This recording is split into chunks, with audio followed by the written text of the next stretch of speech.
Comme toute personne qui regarde des gens sur YouTube, tu es un petit peu voyeur et tu as envie de m'entendre parler de tout et n'importe quoi, de te raconter ma vie et de te donner des informations absolument inutiles, donc indispensables sur ma personne. Ça tombe bien, c'est la FAQ.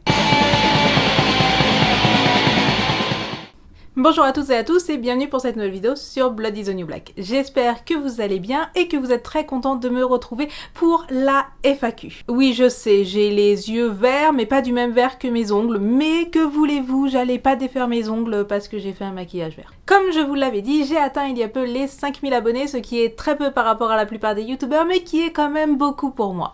Du coup, pour fêter cela, je me suis dit que j'allais faire une FAQ. Je vous ai donc proposé de me poser vos questions et je vais désormais y répondre. Si j'ai pas retenu ta question à toi, c'est soit que je l'ai trouvé déplacé, soit que c'est un sujet dont je n'ai pas envie de parler, soit c'est juste que je l'ai oublié parce que je suis humaine et que je fais de mon mieux. Du coup, on va faire 3 parties dans cette vidéo. Première partie sur la musique, deuxième partie sur le Japon, troisième partie sur 3615 My Life. Donc, première question, quand est-ce que j'ai découvert le métal? Alors, j'ai déjà répondu en quelque sorte à cette question, donc je vous invite à regarder la vidéo le goth tag si vous ne le connaissez pas, puisque en réalité, j'ai découvert le métal et le goth quasiment en même temps.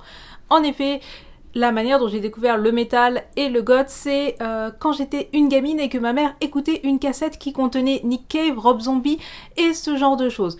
Ensuite, le vrai groupe qui m'a fait basculer dans le métal, vous le savez, c'est le groupe qui est dans ma musique d'outro, qui d'ailleurs est un groupe donc tout à fait true et crédible, c'est Evanescence. Voilà, donc circa 2004, quelque chose comme ça. Quels sont pour toi les 3 meilleurs groupes de métal symphonique actuellement? Alors le actuellement me pose problème parce que pour moi, la vague du métal symphonique a eu son boom au début des années 2000 et est morte peu de temps après. Ce qui veut donc dire que pour moi, les meilleurs groupes de métal symphonique, c'est des groupes qui ont été créés il y a très longtemps et qui pour certains, les récents albums ne sont pas très bons.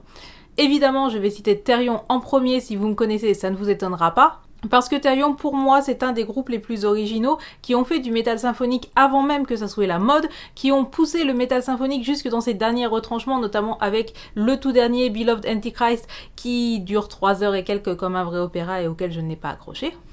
Mais Therion reste une valeur sûre. Aujourd'hui encore, Vovin ou Lemuria ou Sirius B restent des monuments dans leur genre. Le deuxième groupe que je vais citer, c'est Epica. Je pense qu'aujourd'hui, Epica est un des seuls groupes nés dans la vague du métal symphonique à avoir réussi à survivre et à ne pas être tombé dans tous les pièges, etc. Tous les groupes qui sont nés dans la vague début 2000, c'est-à-dire tous les Leaves Eyes, Elden Bridge, Sirenia, etc. Pour moi, certes ça a été sympa à écouter, certes ça s'écoute, mais c'est de la ressucée et les groupes n'ont pas réussi à transformer l'essai des premiers albums parfois très bons. Et là où je me suis posé la vraie question, c'est pour le 3e groupe et j'ai vraiment beaucoup peiné à répondre et je ne suis même pas sûre d'avoir la réponse à l'heure actuelle. Puisque de base, mon 3e groupe, j'aurais tendance à dire que c'est After Forever, sauf que After Forever, ça fait plus de 10 ans que le groupe il est mort. Et de toute manière, j'aime surtout Decipher qui est un des tout premiers albums. J'ai failli répondre Tristania, notamment pour Beyond the Veil, qui est juste un des meilleurs albums de métal symphonique au monde, mais c'est pareil, tous les récents Tristania ne sont pas bons. J'ai failli répondre Within, mais comment vous dire que depuis Silent Force, Within, c'est pas vraiment ma came. Donc, le 3e groupe de métal symphonique, c'est une bonne question. J'ai décidé de botter en touche et de sortir Septic Flesh.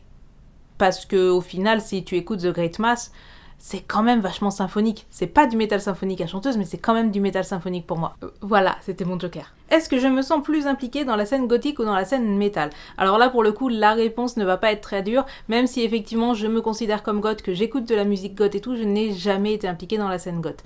Tout simplement parce que je viens de Sologne, je viens de pleine campagne, c'est-à-dire qu'il n'y a pas de scène goth en campagne, il y a vaguement une scène métal, mais il n'y a pas de scène goth, il n'y a pas de soirée goth, il n'y a pas de concert goth, il n'y a aucune émulation gothique. Ce qui veut donc dire que je n'ai jamais été impliquée dans cette scène. Et c'est pas vraiment un choix qui a été conscient, c'est plus un choix qui a été conjecturel.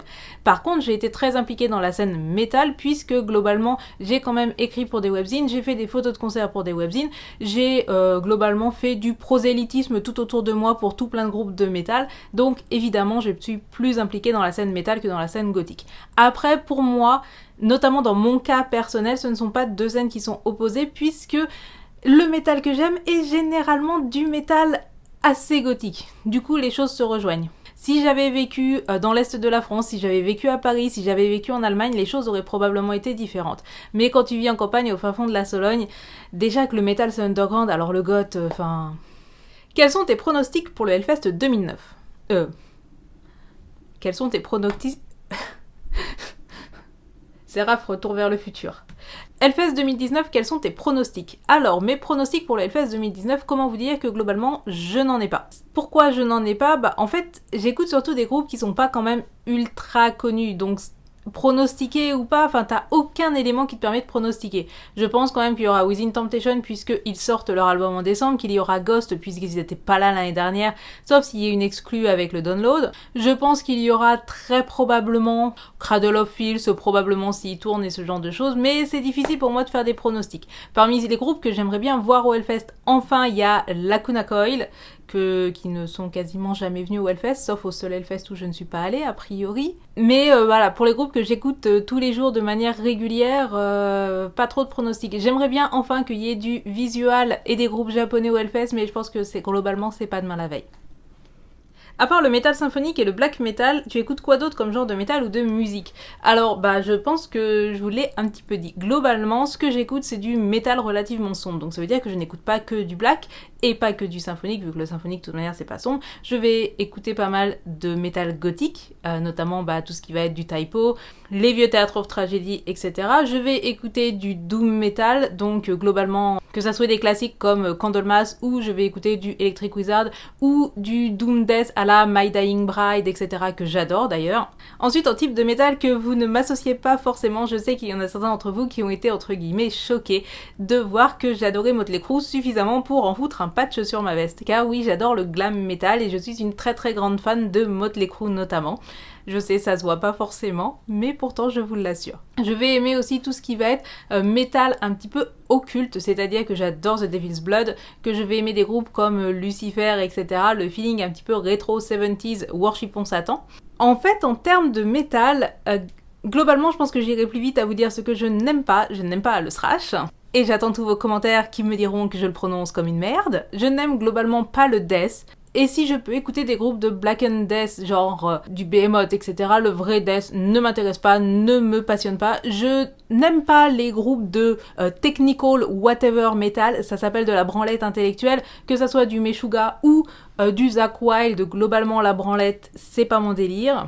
Je n'aime pas le hardcore, même si j'ai un petit peu évolué là-dessus puisque j'ai travaillé dans un salon où on passait énormément de hardcore, donc certains vieux groupes de hardcore, body count, etc. ça peut passer, mais c'est pas du tout mon délire. Et le core en général et tous les sous-genres de core, c'est pas mon délire. Et enfin, je n'ai que très peu d'appétence pour le vieux métal à papa genre ZZ Top. Je peux en écouter, mais pas forcément de mon plein gré. En autre type de musique, eh bien, je ne suis pas la personne qui va vous dire que je suis super ouverte d'esprit, que j'écoute du rap, etc. C'est pas le cas. J'écoute du goth, donc tout ce qui va être du post-punk, etc. J'écoute du Joy Division, des Sisters of Mercy, bref, ce genre-là. Je vais parfois, quand vraiment je suis au bout de ma vie, écouter quelques trucs qui peuvent ressembler à de la pop, donc j'écoute notamment Tori Amos, qui est une chanteuse que j'aime énormément, ou je vais écouter des chants plutôt médiévales, traditionnels, genre du faune, du kental, etc. Parce que voilà, ça rentre dans le cliché goth. Sinon, vraiment, je suis pas très ouverte d'esprit. Je n'écoute pas de rock anglais, Si, je vais écouter du grunge, je vais écouter du Nirvana, je vais écouter ce genre de choses, mais globalement, je reste très casée dans ma petite case de darkinette. Ma seule exception, un petit peu coupable, c'est qu'il m'arrive d'écouter des musiques de Bollywood. Je connais ma IV par cœur. C'est à peu près tout pour les questions métal, il y en avait plusieurs qui se recoupaient et tout, donc je les ai réunis ensemble. Maintenant, on va passer à la partie Japon. Est-ce que tu es déçu de l'image que tu t'es faite du Japon? Alors non, je ne suis pas déçue de l'image que je me suis faite du Japon. Il faut savoir qu'avant de venir y vivre ici pour une année, j'étais venue plusieurs fois en vacances, donc je connaissais un petit peu le pays. Je suis aussi quelqu'un qui a beaucoup lu sur le pays en termes de pop culture. J'ai lu pas mal de mangas, même si les mangas c'est pas vraiment la vérité. Donc non, globalement je n'ai pas été déçue. Je connaissais le pays, je connaissais tous les clichés positifs et négatifs sur le pays. Je savais à quoi m'attendre. Donc non, je n'ai pas été déçue et sur de nombreux points, j'ai même été plutôt surprise de manière positive puisque au final, je trouve que c'est beaucoup plus facile de vivre ici que ce que je n'aurais pu le penser à l'époque. Est-ce que c'est facile de vivre seul dans un pays complètement étranger? Pour moi, cette question, il y a deux choses dont j'ai envie de parler. La première, c'est est-ce que c'est facile de vivre seul dans un pays étranger, quel qu'il soit? Et pour moi, il y a une autre question qui est sous-entendue, c'est le fait de vivre dans un pays où l'on sera toujours éternellement considéré comme une étrangère. Puisque le Japon est un pays qui, vous le savez, globalement, ethniquement, est très homogène. Donc, quoi que je fasse, peu importe mon niveau de japonais, peu importe le nombre d'années que je vais y vivre, peu importe si je suis intégrée dans la société, que j'y travaille, que j'y paye mes impôts, je serai toujours une étrangère. Donc pour la première partie, est-ce que c'est facile de vivre seul dans un pays étranger? Eh bien globalement, j'ai envie de dire que le Japon, c'est sans doute un des pays où vivre seul est le plus facile.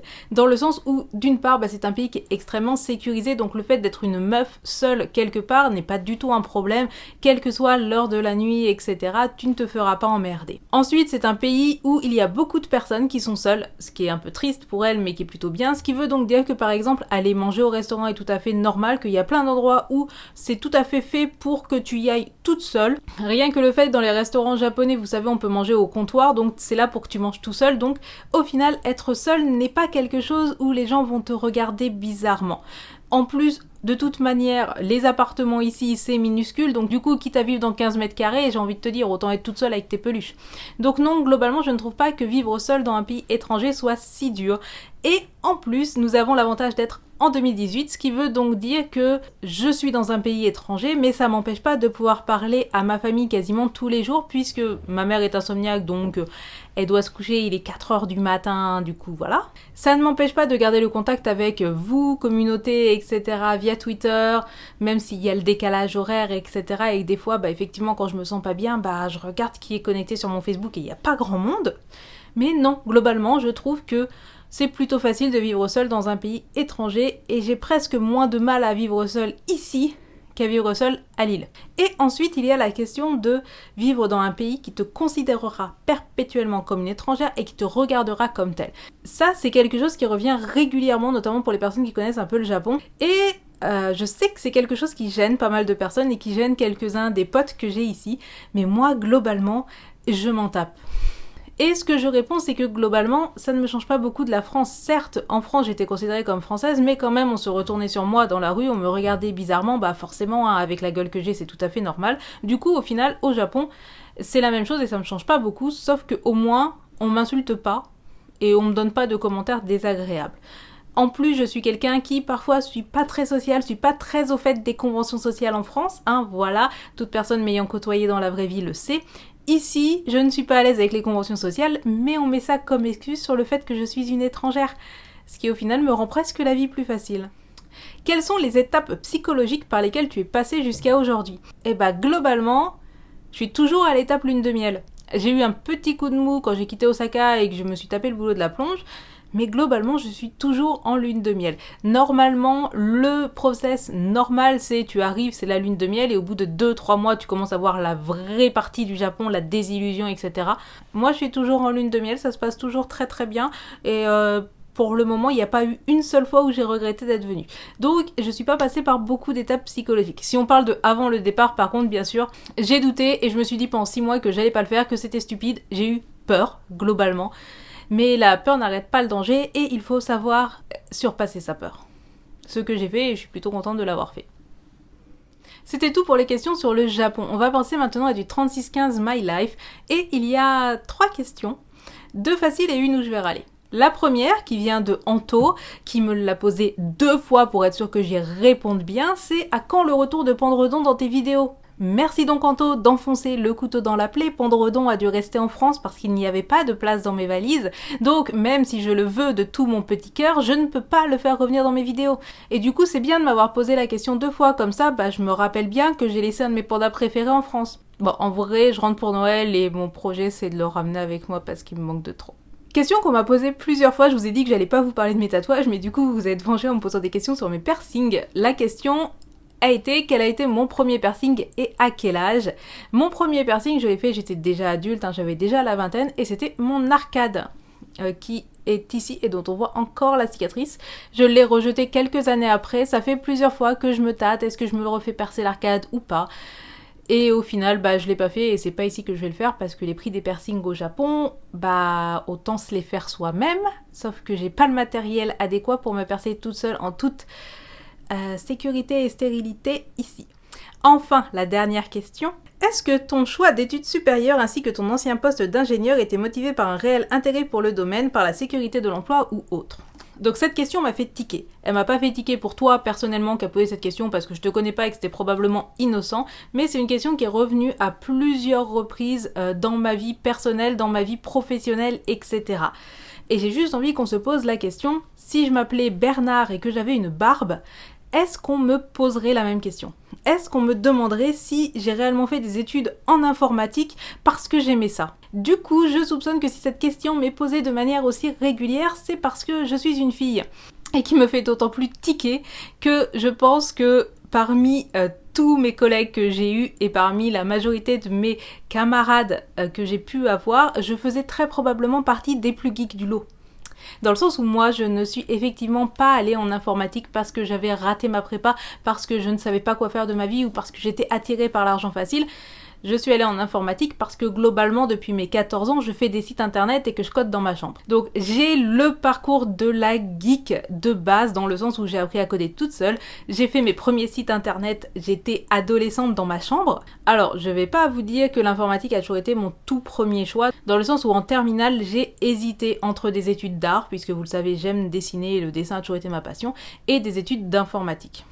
Si je n'ai pas fait d'études d'art, c'est pour une raison assez simple. Puisque je viens d'une famille pauvre, je ne pouvais aller que dans une école publique. Et en plus, vu que je viens d'une famille pauvre, il était hors de question que je monte à Paris parce que même avec une bourse échelon 5, tu ne vis pas à Paris sans aucune ressource ou alors très difficilement. Du coup, je suis allée visiter les beaux-arts, je suis allée visiter ce genre de choses et je ne me suis pas du tout reconnue dans les ambiances de l'école. Du coup, j'ai fait ce choix en mon âme et conscience de ne pas aller faire une école de dessin, de ne pas aller faire plus précisément une école de type beaux-arts parce que je ne me retrouvais pas dedans, parce que ce n'était pas ce que je voulais. En plus, bien évidemment, je savais aussi que l'informatique c'est un secteur qui me permettrait a priori d'avoir un travail, que mes parents m'ont toujours dit fais des études pour ne pas te retrouver comme nous dans la merde.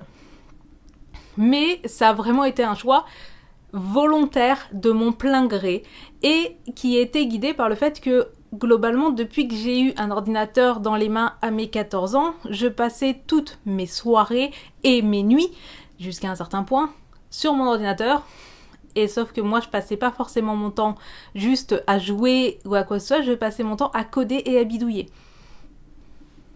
Voilà. Donc oui, je suis allée en informatique de mon plein gré, c'était quelque chose qui correspondait et qui correspond toujours à ce que j'aime. Pour tout vous dire, il y a assez peu de temps, je me suis retrouvée à renouer avec les sites, vous savez, genre épreuves de coding, etc., à aller implémenter des algorithmes de tri, etc., et ça m'éclate toujours. Ce qui veut donc dire que effectivement, j'aime toujours l'informatique.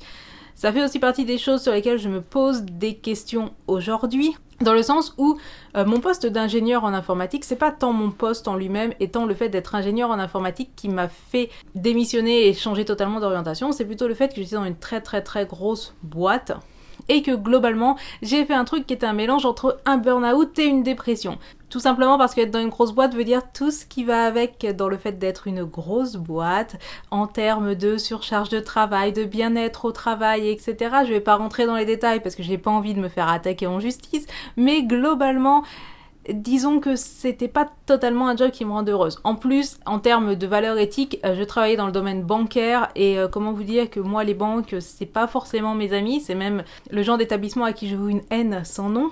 Donc voilà, il y a eu tout un mélange de choses qui font que j'ai juste pété un câble.